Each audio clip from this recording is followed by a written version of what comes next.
हम जब यंग होते हैं 20s में 30s में, तो हम लाइफ ऐसे जीते हैं जैसे हम ना अमर हैं। हम सबको ये पता है कि हम अमर नहीं है, अंत सबका आना है। लेकिन 20s में ना खुद को ये रियलाइज कराने में मुश्किल होती है। हमको लगता है अभी तो जीवन शुरू हुआ है और ये चलता ही रहेगा। हमारी ड्राइविंग हैबिट्स, डाइट हैबिट्स, सारी हैबिट्स, बिजनेस, जॉब, पूरी लाइफ ऐसे अरेंज होती है जैसे हम परमानेंटली इस धरती पे हैं। लेकिन हम नहीं है ना परमानेंटली।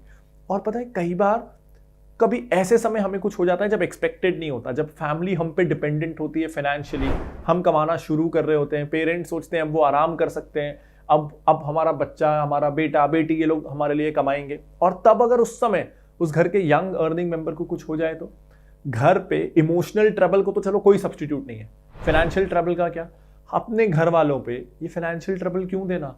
सिंपल सा सस्ता सा लाइफ इंश्योरेंस ले लो ना। अब इसमें ना ये हो सकता है कि डरा रहा है, ये डरा के ये बोल रहा है कि लाइफ इंश्योरेंस ले लो। मैं कहता हूं डराने से ही सही आप लाइफ इंश्योरेंस ले लो। मुझे डराना भी पड़े ना तो लाइफ इंश्योरेंस, हेल्थ इंश्योरेंस, ये दो ऐसे प्रोडक्ट हैं जो मैं डरा के भी आपको लेना रिकमेंड करूंगा। क्योंकि इतना बोलने के बावजूद भी आज भी इंडिया में लाइफ इंश्योरेंस का पेनिट्रेशन काफी कम है।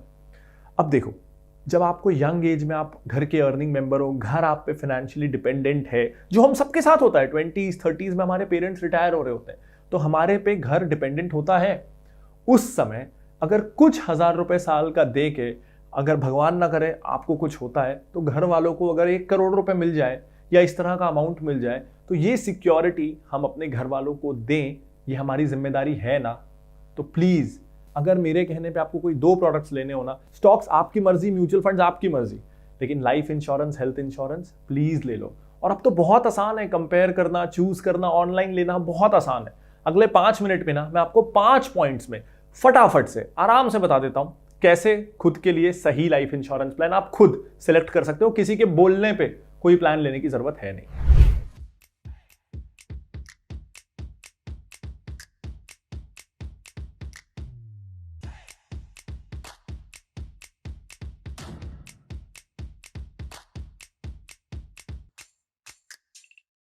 पॉइंट्स बहुत बेसिक है, कुछ भी मैं हिडन आपको जेम नहीं देने वाला हूं, लेकिन लोग लेते नहीं है ना, इसलिए रिवाइज कराना जरूरी है। Point number 1, good claim settlement ratio. तो देखो, जब हम इंश्योरेंस लेने जाते हैं ना, ऐसा कई बार हम लोगों को ये हो जाता है कि 1 करोड़ का इंश्योरेंस लेना है, ये 10,000 में दे रहा है, ये 9,000 में ले रहा है, चलो ये ले लेता हूं। ऐसा नहीं होना चाहिए। लाइफ इंश्योरेंस आपको 500,000 रुपए साल के बचाने नहीं है, बल्कि उस कंपनी का लेना है जो सच में जब क्लेम आता है, भगवान ना करे क्लेम लेना पड़े आपके परिवार को, तो क्लेम मिले। और ये डेटा कि कौन सी कंपनी कितने क्लेम्स को ऑनर करती है, ये IRDA हर साल रिलीज करती है। तो क्लेम सेटलमेंट रेशियो उस कंपनी का अच्छा होना चाहिए। आप सिंपल सा गूगल करना, उस कंपनी का नाम और IRDA उसके आगे लिखना, क्लेम सेटलमेंट रेशियो, आपको लेटेस्ट डेटा मिल जाएगा। तो क्लेम सेटलमेंट रेशियो जितना ज्यादा हो, जैसे अगर किसी कंपनी का 98% है, इसका मतलब है कि वो 100 क्लेम अगर उसके पास साल में आते हैं, उसमें से 98 क्लेम्स को वो कंपनी ऑनर करती है, तो उस कंपनी को प्रेफरेंस देना। अब इसमें एक सेकेंड इंपॉर्टेंट कनेक्टेड पॉइंट आता है। इंश्योरेंस कंपनीज भी स्मार्ट है, उनको भी पता है कि ये डेटा IRDA मांगता है और ये डेटा देख के आप इंश्योरेंस पॉलिसी लेते हो। तो वो कई बार क्या करती हैं कि 100 क्लेम है ना, 90 जो छोटे छोटे क्लेम है, 10 लाख, 20 लाख, 25 लाख, वो सारे में वो पैसे दे देती है, लेकिन एक क्लेम अटका देती है जो 2 करोड़ का है। तो पैसे उसको उसने खूब सारे बचा लिए, लेकिन क्योंकि 100 में से 90 क्लेम उसने ऑनर कर दिए, तो क्लेम सेटलमेंट रेशियो भी अच्छा हो गया, लेकिन बड़े बड़े क्लेम अटका दिए। इसीलिए सिर्फ नंबर ऑफ क्लेम सेटल वाला डेटा मत देखना, एक और डेटा गूगल करना कि अमाउंट परसेंटेज कितना वो कंपनी सेटल करती है। यानी अगर उस कंपनी के पास 100 क्लेम आए, उसने उसमें 98 ऑनर किए, तो 98% क्लेम सेटलमेंट हो गया। ये डेटा तो देखना ही है। इसके साथ ये भी देखना है कि ये 100 पॉलिसी में टोटल क्लेम कितना हुआ। जैसे 100 पॉलिसी मिला के हम मान लेते हैं कि 100 करोड़ रुपए क्लेम हुए, हर policy on an average 1 crore की थी, तो 100 करोड़ में से कंपनी ने कितना अमाउंट पे किया। अगर वो भी 98 करोड़ है तो ये समझ में आता है कि कंपनी सच में बिना अमाउंट देखे क्लेम्स को सेटल करती है। जो पॉलिसी सच में स्कैम था या जिसने गलत डिटेल्स भर दी थी, उसी को क्लेम नहीं मिला, बाकी सबको क्लेम मिला। तो परसेंटेज क्लेम सेटल्ड और अमाउंट परसेंटेज सेटल्ड, ये दोनों चीजों को साथ में लेके पॉलिसी को सिलेक्ट करना। तीसरा पॉइंट, हमेशा जब आप पॉलिसी डॉक्यूमेंट भर रहे हो ना, तो कई बार क्या होता है, हम जल्दी जल्दी में भरते हैं, कभी हमारे को कोई बीमारी हुई भी थी वो बताना भूल जाते हैं, कभी उसमें कुछ पूछा जाता है, हमें लगता है जैसे एक स्मोकिंग या ड्रिंकिंग हैबिट्स के बारे में, स्मोकिंग तो खास करके पूछा जाता है, जब हम स्मोकिंग में येस लिखते हैं ना तो उसके कारण ना हमारा प्रीमियम बढ़ जाता है और तब हमको क्या लगता है, प्रीमियम बचा लेते हैं ना, वैसे भी तो मैं छोड़ने की कोशिश कर ही रहा हूं, अभी कौन सा कुछ हो रहा है, 2 साल में छोड़ दूंगा, अभी नो कर देता हूं, प्रीमियम बचा लेता हूं। प्लीज मत करना, आपने ऐसा कर दिया ना तो समझ लीजिए आपके पास पॉलिसी है ही नहीं और आप प्रीमियम फालतू का दे रहे हो। तो ऐसा मत करना। कोई बीमारी है सच सच बताइएगा, कभी प्रीवियसली कोई लाइफ इंश्योरेंस पॉलिसी रिजेक्ट हुई है सच बताइए, ऑलरेडी कोई पॉलिसी है, सब इंश्योरेंस में सच बताइए। इंश्योरेंस कंपनी को मौका मत दीजिए कि मौका मिलने पे वो आपके परिवार को क्लेम ना दे, ये गलती मत करिएगा। कॉस्ट की बात करते हैं। मुझे लगता है कई लोग लाइफ इंश्योरेंस इसलिए नहीं लेते क्योंकि कॉस्ट आड़े आ जाती है, महंगा लगता है। महंगा क्यों लगता है पता है? क्योंकि हमें ना सही प्लान बताया नहीं जाता।